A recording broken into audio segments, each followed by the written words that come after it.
the next generation. So she established church schools, okay, administrator training programs, court scribes who could negotiate with foreigners in multiple languages. Based on her experience, Ethiopia needed people who understood uh, legalese and legalistic language. Okay, church schools again, teaching literacy and theology, administrative training programs, preparing governors, judges, tax collectors. She was developing a system, right? Then, then she had the Per Ankh model, the House of Light model, Ethiopia's House of Light. So let me slow this down. Let me break this down. What Taytu was really doing with education, she was kind of emulating, as it were, emulating what was done in Kemet. See, in ancient Kemet, they had the Per Ankh, or the House of Light, not a school, not a library, but a sacred institution where priests could be trained, scribes can learn the meta nature or hieroglyphics, doctors study medicine, architects design temples, astronomers track the stars. Knowledge. This thing wasn't just academic. You see what I'm saying? These things, it was ongoing. It was a sacred thing to learn. We got to get back to that. We as a culture got to get back to seeking knowledge as if it was a sacred moment. See, nowadays, most of our young people go to school just because they want to play sports. I don't know about you guys, but for the most part, 90% of students at a school are there for to play some kind of game or some kind of ball. Okay, we as a culture got to get back to telling them that seeking knowledge and gaining knowledge is a sacred act, and it is an important act. And I told my students at the high school, I said, the way education should be done is that once you graduate, you're able to teach one of these classes. That's how it should be done. That is education. That is education, right? So she was developing a sacred institution. Taytu received this revived this model in Ethiopia. Why? Because the era of princes before that kind of threw everything off. So her church schools weren't only teaching people to read, they were creating things. We got to be creative. Okay. And what were they creating? They was creating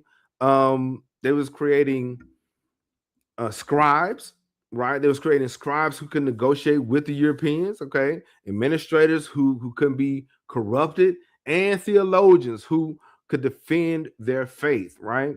And back to the scribes. Scribes were the writers, the authors. If Ethiopians can't read treaties, they'll get tricked.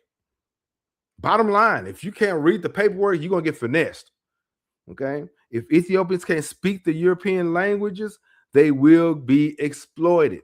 That's the reason why words are important. I heard a rapper about a year ago saying that we shouldn't be reading books. What are you talking about? That's crazy. So she trained court interpreters, fluent in Amharic, Italian, French, and English. That was the major language hub of that era.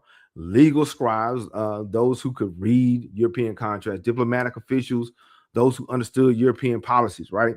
This is how she caught Italy's deception in that treaty. Okay.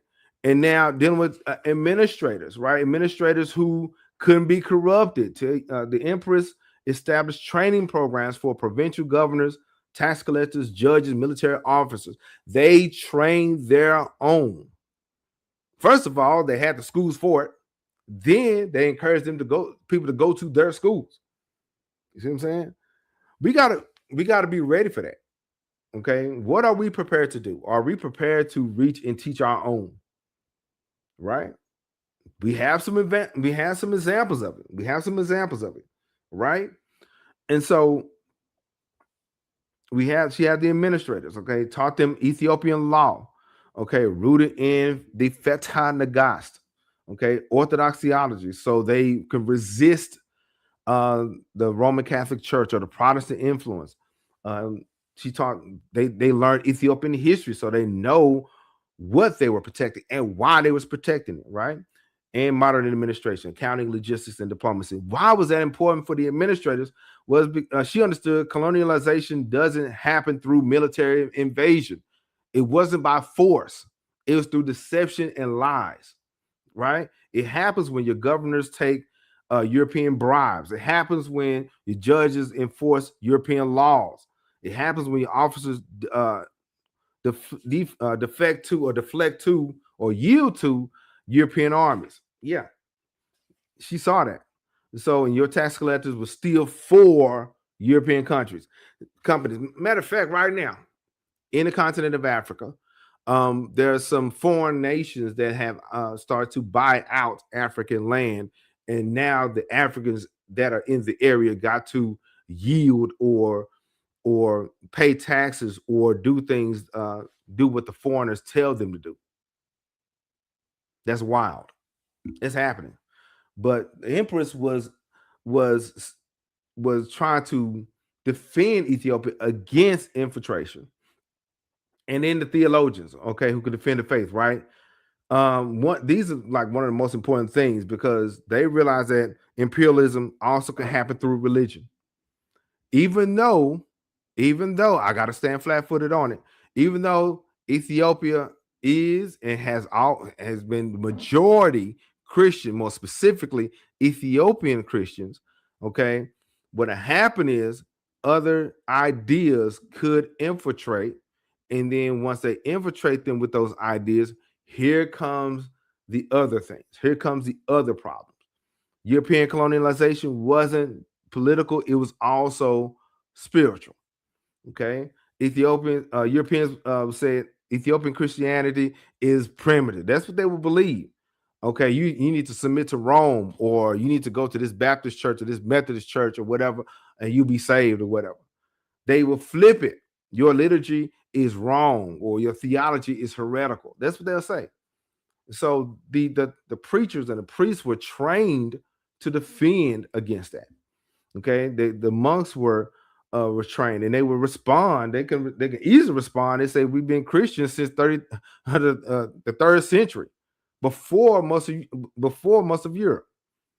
Okay, and also, all right, Brother Ferguson, we have the Ark of the Covenant, and you guys been looking for it. Mm-hmm. Yeah, yeah, yeah. We haven't forgot about that. Our bishops can trace their lineage or their hierarchy or their line of procession or progression or whatever. I'm sorry, I think it's succession. I think their lineage back to Alexandria. Your Pope claims authority we never recognize. How about that? We don't recognize the Pope. So don't tell us about your Christianity, and we've been doing this longer than you guys. Okay.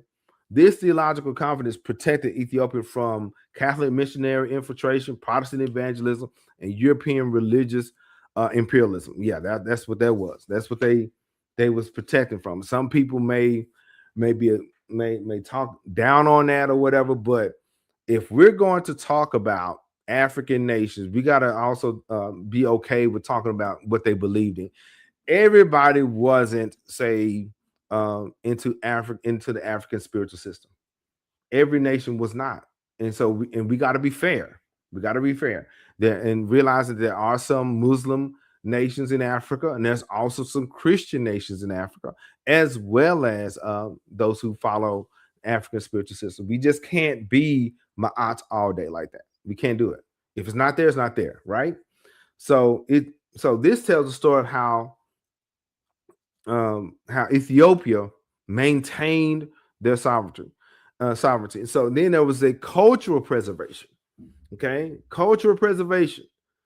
Taytu, she worked to preserve traditional arts, weaving, jewelry, sacred iconography, oral poetry, manuscript traditions, copying as text by hand. She knew if Ethiopia loses its culture, it loses its soul.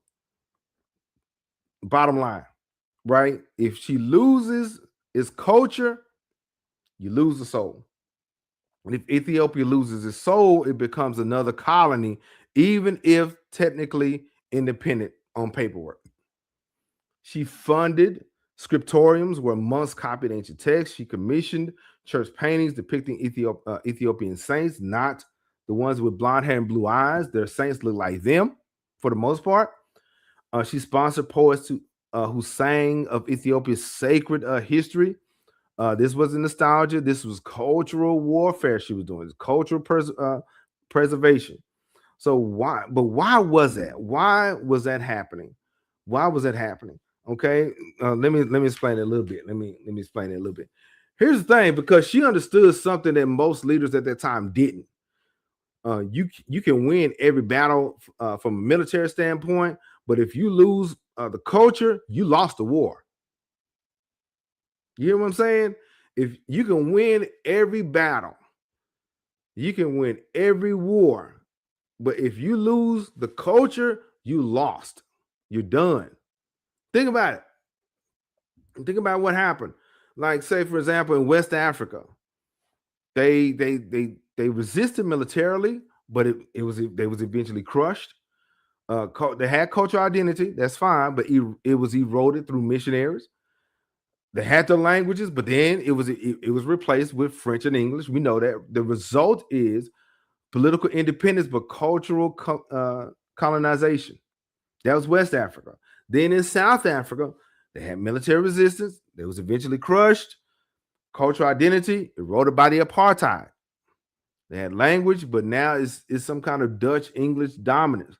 Result, there was politically independent South Africa or the southern region, but still a colony in one shape, form, or fashion. Let's call a spade, okay? Because there are a lot of Wazungus in South Africa, and they're telling the indigenous Africans that they can't go there. Yeah, yeah. Some people may dislike it and may unfollow. I don't care, but that's the truth. That's what that is. All right. Then we have North Africa, bro. What's going on with Morocco right now? You're in the continent of Africa, and you lost a soccer game, and you're and you're very disrespectful to the people of Senegal. You're showing your hand. You had to like some people that we know, right? They military resistance and cultural identity. That bled into Arabization. Languages became Arabic, replaced the Amazigh and Coptic. Result, it was the cultural shift, right? But Ethiopia, they had the military resistance. They won victories, like the victory at Adwa. Cultural identity was preserved. The language, religion, and the art was preserved. The languages, Amharic and Ge'ez, is still used to this day. The result is political and cultural sovereignty. When you lose your culture, you lose the war. See what I'm saying?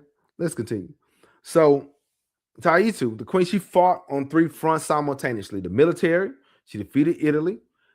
Politically, she tore up the treaty, and culturally, she preserved Ethiopian identity. Most leaders not only fight probably only fight one or two fronts, but she understood if you don't fight front number three, the culture front, you lose everything. Yeah, you lose everything. So, how does she preserve this culture? How did she preserve this culture? It was manuscript preservation, oral poetry, and sacred iconography, right? And so, then with the paperwork, the manuscript, Taytu funded scriptoriums, like I said before, because manuscripts mean memory, right? If you destroy the manuscripts, you can erase the history. We've seen it over and over again. Whenever the Europeans come in and they take over a city or a piece of land, they destroy the history or the libraries. We've seen this playbook. The poetry, Kene, is Ethiopian oral poetry. For example, the fine arts, the expression. She wanted to keep that. One of the most, one of the things that are not funded as much in our education system is fine arts. Why? Because that encourages creative thinking and critical analysis. You see what I'm saying?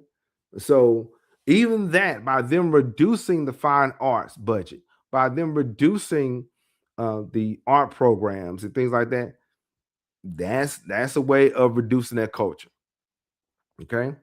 And of course, the sacred iconography, where the people that they drew and painted look like them. Okay. The art shapes the imagination. If Ethiopians would see the white European Jesus, that's mental imperialism right there. But if they see an African Ethiopian Jesus, that's cultural sovereignty. Somebody asked the question, if the Tubab or the Wazungu knew that that Jesus was black, would they still worship him? Or they knew that he was black the whole time? Right? So yeah, let's get it. And church buildings, that was the spiritual anchors, right? Okay, because the church was spiritual anchors, centers of prayer, fasting, and liturgy, educational centers, teaching literacy, theology, and history.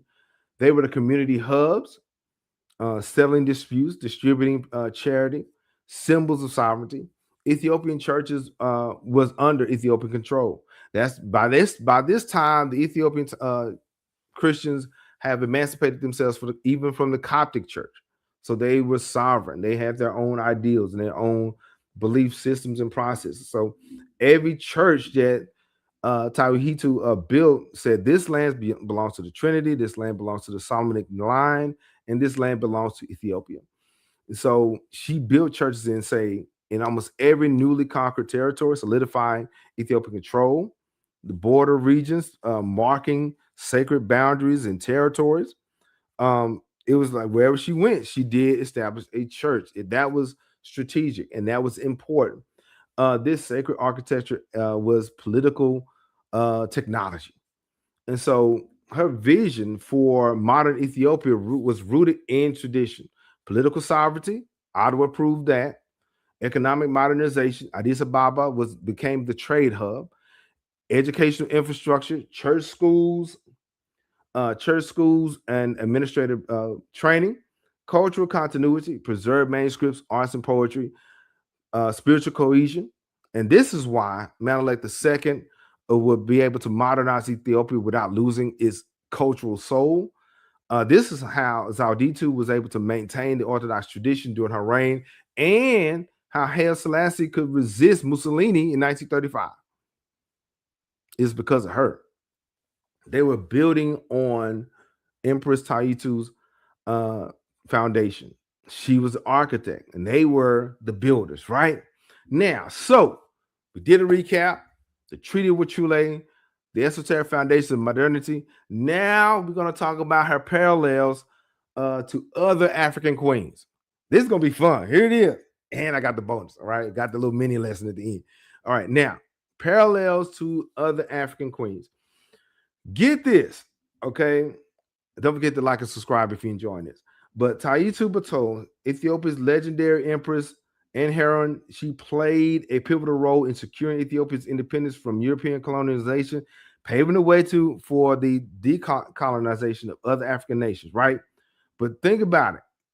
Ethiopia would not exist as a country today without her bravery, right? So, but she wasn't by herself. She wasn't alone in this process, right?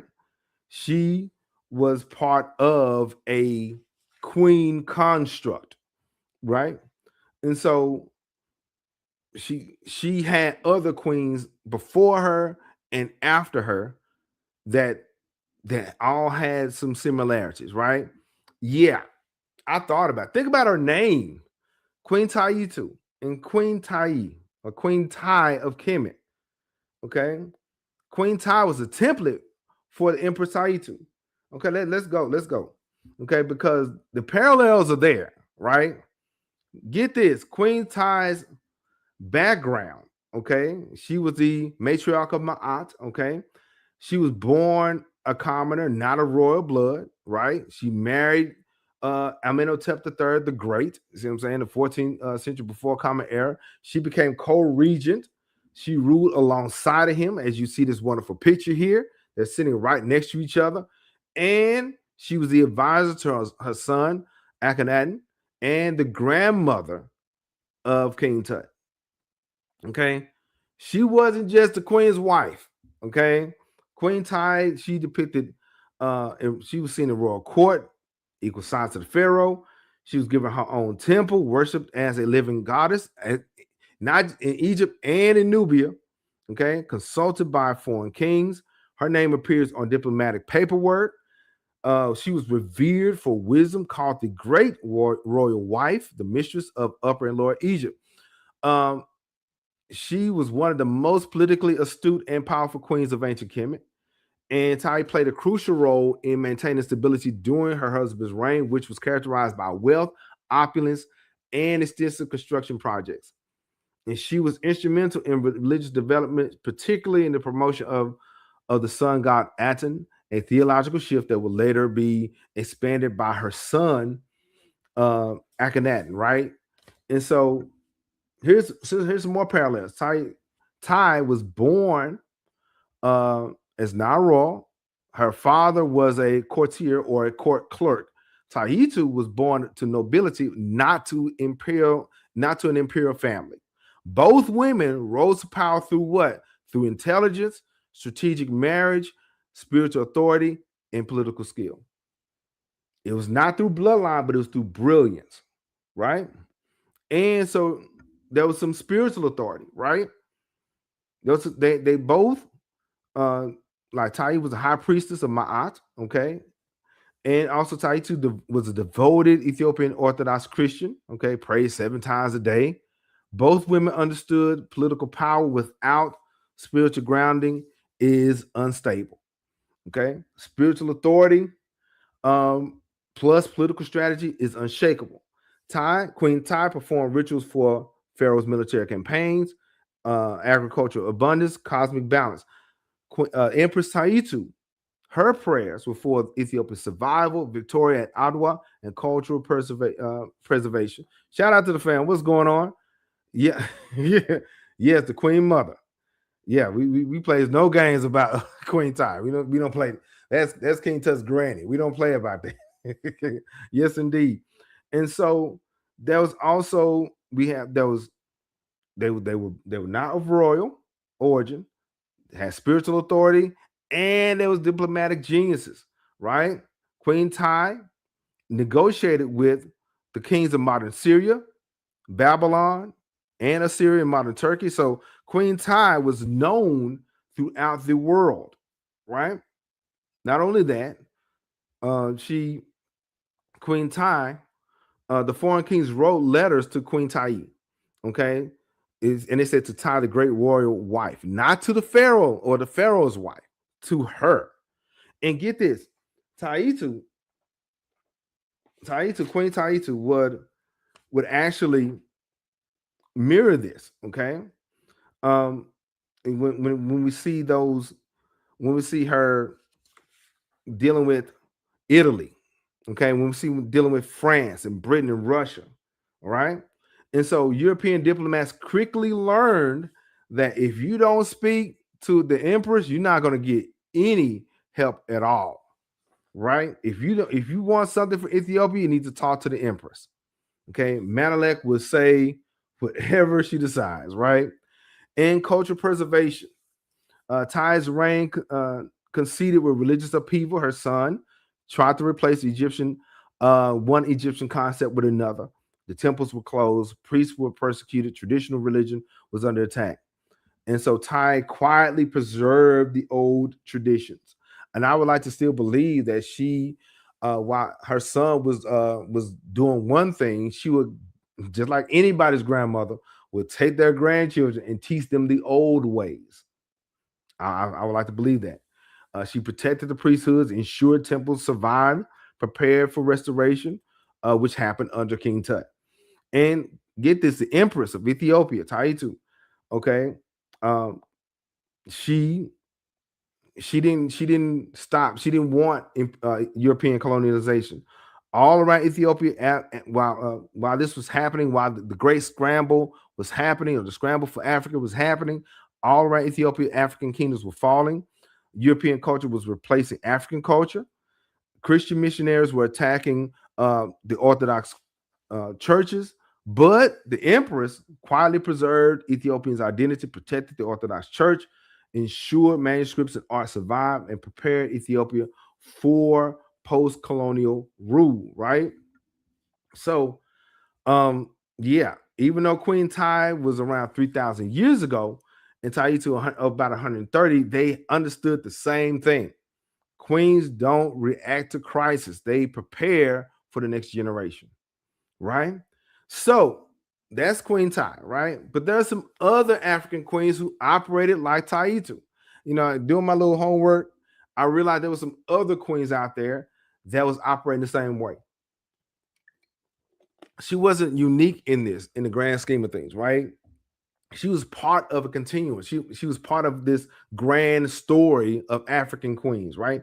Lineage of African queens who advised kings spiritually, led troops in war, prepared and persevered uh, the culture, resisted colonialization strategically. This lets me know that there was some other queens, right? Here we go. Let me know if I missed one though. Queen Nzinga of Ndongo and Matamba, right? Queen Nzinga, or basically of Congo. No, I stand corrected. I think Angola, I think. All right. So Queen Nzinga fought the Portuguese for 40 years, like Taytu. She negotiated as an equal. When Portuguese demanded she kneel during negotiations, she said to her servant to kneel and sat on her servant's back as a throne. Since they didn't have no chair, she made her own. Basically, I don't kneel to nobody, right? And the queen Nzinga led troops personally. Okay, Nzinga commanded her armies into battle, not from a tent, not from another city, not from the palace, but on the battlefield, right? Just like Taytu at Adwa. And also Queen Nzinga used religion strategically. She used the culture. Now, granted, she converted to Christianity to negotiate with Portugal, but then reconverted back to African traditional religion. Why? Because she realized that wasn't working for their situation, right? All right. So then later converted back when she needed European allies. So, but she understood at that point religion was seen as it was used as a tool. So if the Europeans were using it as a tool, the Africans should do it too to their advantage, right? Taytu did the same, using Orthodox Christianity to unify Ethiopia spiritually, frame war against Italy as a holy war. Why? Because Italy was of the Roman Catholic Church, right? Now I think the famous talking. Arts equals survival. You are correct, sir. Shout out to Brother Ferguson. Yeah, art equals survival. You got to do it. Somebody got to draw the story, draw the picture, tell the story, right? Or draw the story, right? Yeah. Yeah. Jadami, William, yeah, Nzinga, yeah. We're gonna cook. We got a few more. Okay. So, and the Queen Nzinga resisted colonialization for decades. Nzinga died at the age of 80, still fighting, still resisting, but she was unconquered. And of course, our Empress Taytu died in 1918. Ethiopia still independent, still unconquered because of her. So one woman's refusal to submit can hold off an empire for generations. Right? So we got Queen Nzinga. Now we have Kandake Amanirenas of Kush. You know I had to bring Kush into the game, right? I had to do it. Amanirenas was the one-eyed warrior queen of Nubia. She lost an eye in battle against Rome, but she kept fighting and she won. Yeah, that was the war that Rome likes to forget. That was a black eye, right? And so she fought Rome and won, right? And so like Taytu, she defeated a global superpower for Rome, and at the height of their power, was the most powerful empire on the earth. Amanirenas defeated the Roman Emperor Augustus Caesar, not just once, but multiple times. Remember, Rome tried to invade Nubia several times, right? Taytu defeated Italy in 1896, a European colonial power. Both women proved and proved that African queens can defeat empires. It can be done, Okay, and they forced the enemy, both of them forced the enemy to negotiate peace. Yeah, Amanirenas, after years of war, Rome gave up. They said, "Forget it, bro. They doing too much." And the eye smiters, the Magi was out there with them arrows, catching them folk, uh, catching them where they couldn't see, right? And so they signed a peace treaty with the Queen Amanirenas, and Rome paid taxes. We discussed that. Rome paid taxes to Nubia. Yeah, yeah. Rome paid Africa and not the other way around, right? And we could check out this video. Kandake Amanirenas, the one-eyed queen, infinite vision, the woman who defeated Rome. We got that video. Check it out. But Taytu forced Italy to recognize Ethiopian sovereignty, right? First of all, you guys were liars. Second of all, you can't tell us what to do, right?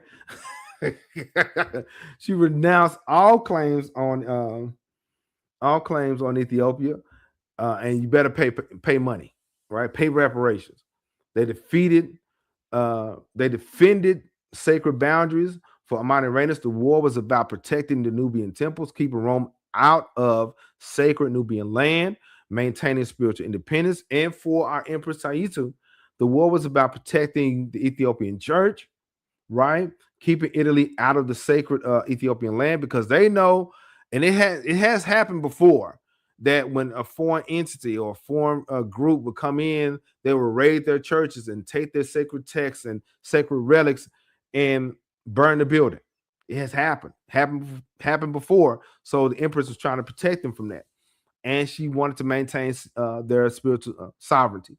Both women, okay, Amanirenas and the Empress, understood that it wasn't political, it was a spiritual warfare. Okay.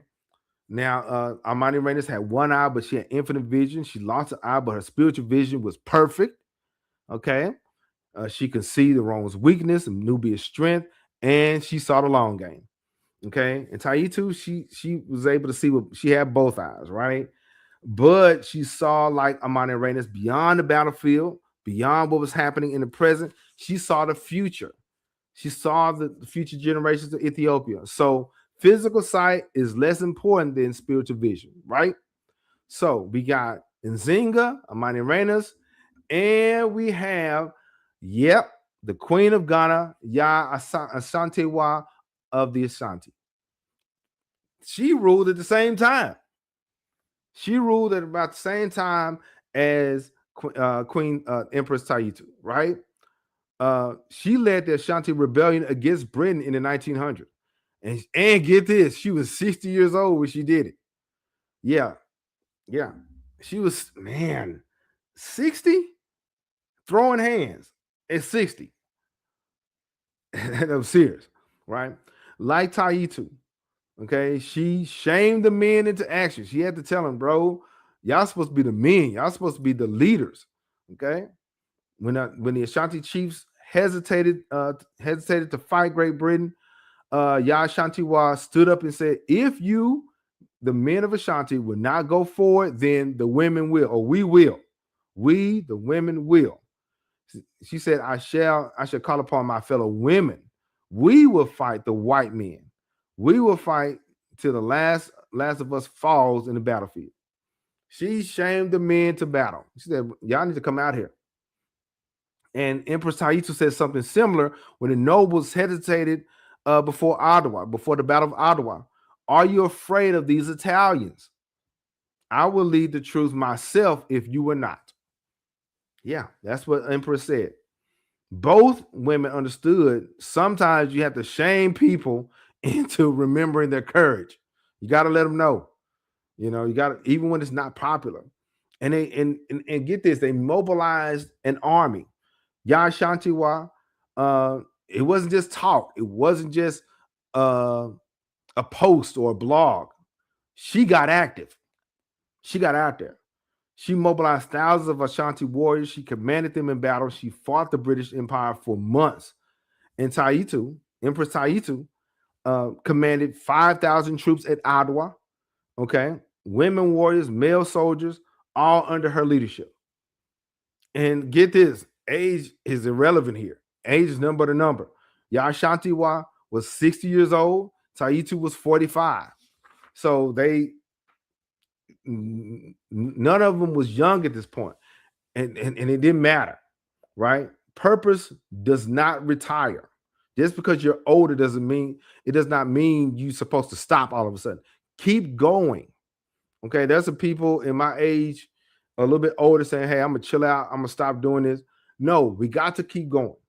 We got to keep going for the future, for the next generation. Continue, right? And inspired by moving forward, by continuing, they inspire future resistance. Britain defeated Yaa Asantewa's rebellion.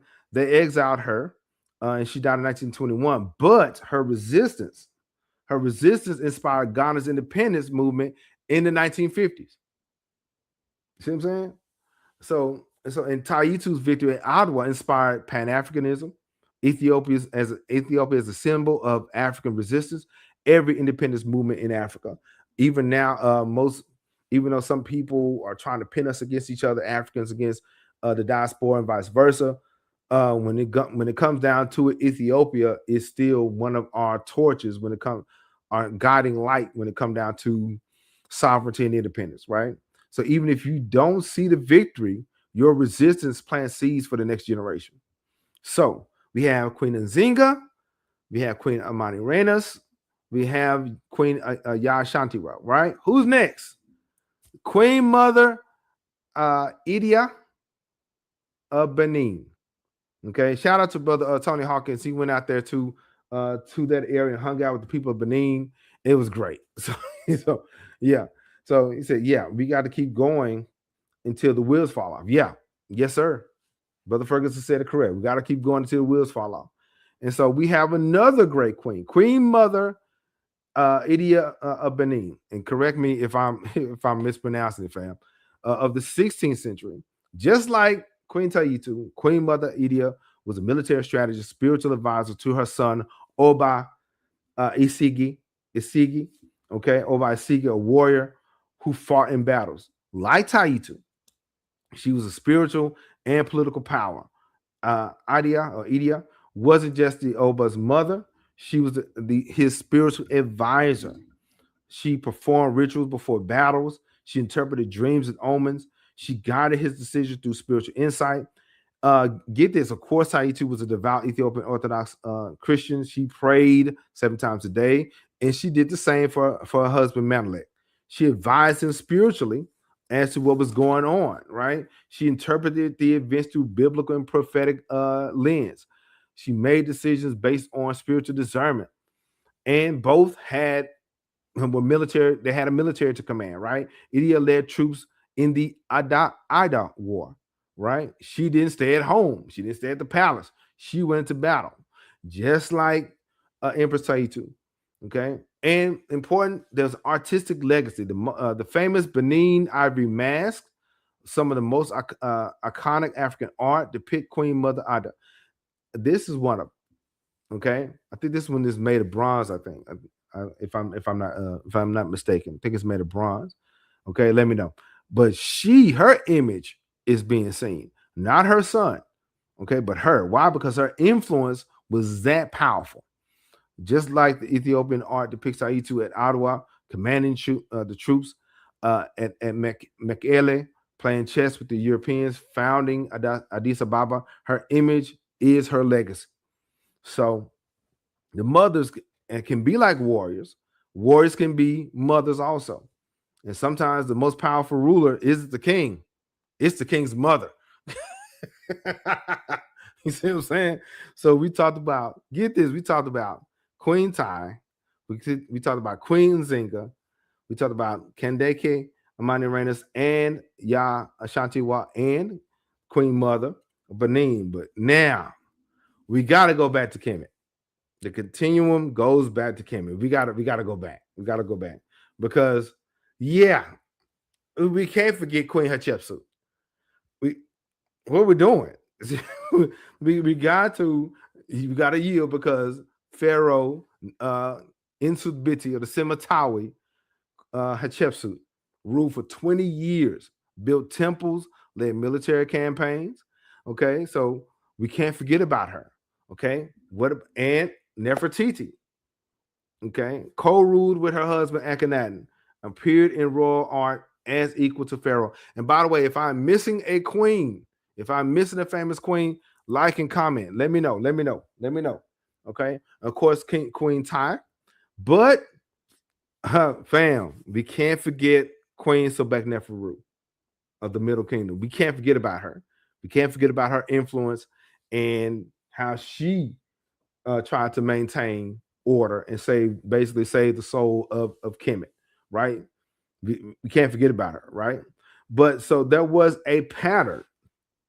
There was a pattern of African queenship. What do all this? What did they all have in common? They had spiritual authority. They weren't just politically powerful; they were spiritually powerful. Okay, Taytu from the Orthodox Church and Nzinga used Christianity and African traditional religion strategically. Amanirenas defended Nubian temples and sacred land. Yaa Asantewaa invoked the Ashanti spiritual traditions. Idia perform rituals and interpret omens. I think, to my understanding, correct me if I'm wrong, they were of the Yoruba tradition. Okay, and Tai was the high priestess of Ma'at and Heteru. So they had spiritual power. The spiritual power gave them political authority. They also had military leadership. They didn't just support male warriors, they led the warriors, they led the armies. Taytu commanded 5,000 troops to fight against Italy. And Nzinga led armies for 40 years. Amanirenas defeated Rome in battle, straight up and down, just defeated them. Yaa Asantewaa mobilized the Ashanti rebellion against who? Against the British. Yeah. Idia fought in wars, and Hatshepsut led military campaigns as pharaoh before her stepson Jehuti Mesu III. Right? Yeah. Empress Menin. Yeah. Yeah. Yeah. Keep them coming. Yeah. Yeah. Empress Menin. Yes, indeed. Yeah. And they were warriors, not decorations. They was focused on cultural preservation. They understood if you lose your culture, you lose the soul. And if you lose the soul, you're done. But remember, if you lose the culture, you lost the war, right? They preserved the language. Taytu promoted Ka'ez. They preserved the religion, okay, the art, oral tradition, okay, and they had strategic vision. They thought in generations, not just in years, right? Taytu founded Addis Ababa, still Ethiopia's capital 130 years later. Nzinga resisted the Portuguese, okay, but now, and of course, Angola eventually became independent, right? Manirenas defeated Rome. Nubia remained independent for centuries. And shout out to the fam. We're going to talk about Nubia in a few minutes, though, because there is an empire that also resisted Europeans. We're going to talk about that. We got a bonus. We got a bonus. Hold tight. Yaa Asantewaa inspired Ghana's independence 57 years later. They planted trees under and whose shade they wouldn't sit under. And that's the thing. One of my mentors told me, his name was Leonard Davis. He said, we plant shade trees that we may not ever sit under. You see what I'm saying? And that's what it's about. Okay. And Taytu's place in this lineage, is that she stands in the lineage of African queens who saw beyond the visible, okay, led this with spiritual authority, fought with military courage, preserved cultural identity, and thought generationally. This wasn't an exception. This had to be done. Okay. This she was the continuation of African traditions of powerful women, tradition that goes back 3,500 years, even beyond that. Let's be honest. Tradition that says African queens are not symbolic, they were and are important. Okay. African queens are they don't just inspire, they command. They don't just support kings, they guide empires, right? But why does it matter? Why is it important? When you study Queen Taytu alongside Amanirenas and Nzinga and many others, you realize that African women leadership is not a modern thing. It is ancient, it is traditional, it is spiritual, and it's unstoppable. We sometimes us fellas, we got to get out the way. We got to get out the way. Let our sisters lead in those areas that they should lead at. Okay, let them help us. Right? We can It's enough of that back and forth about whatever table you're supposed to bring stuff to or whatever. We need each other. That's why it matters, right? And so Taytu proved that what her ancestors proved: one woman, spiritually grounded, brilliant, and absolutely unwilling to submit, can change the world around them. And Taytu, in Italian memory, she she hurt them. And she hurt Italy because she hurt their pride, because the linguistic gold standard was standard for a lofty woman. Uh, this one popular phrase, "Chi se crede di essere la renga Taytu,"